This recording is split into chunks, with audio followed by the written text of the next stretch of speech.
जी तो दोस्तों, सबसे पहले आप ये वीडियो देखें। आज एक नई आइटम आपके लिए लेके आए हैं।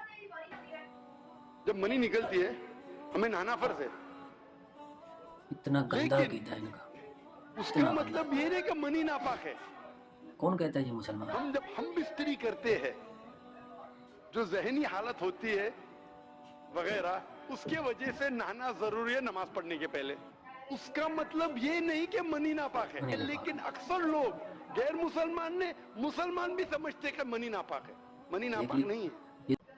ये मेरा ख्याल है आजकल इंडिया च होंदे ने ते उत्थे इन्हां दीन दी बड़ी तबलीग करदे ने कि ये जे असीं लोकां नूं दीन पे दिंदे आ। केड़ा दीन है तुहाडा? तुहाडे दीन च मनी पलीत ही नहीं, पाक है।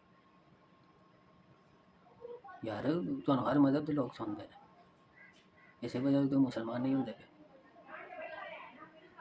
कोई ख्याल करो, कुछ अपने दीन दा ख्याल करो, अपने नबी दी दित्ती हुई चीज़ नूं सांभो। तुसां फड़ के उन्नूं तबाह कर छड़िया। दोस्तों, अपनी अपनी राय कमेंट जरूर दियो, वीडियो लाइक करो, शेयर करो। मिलने अगली वीडियो च। अल्लाह हाफिज़।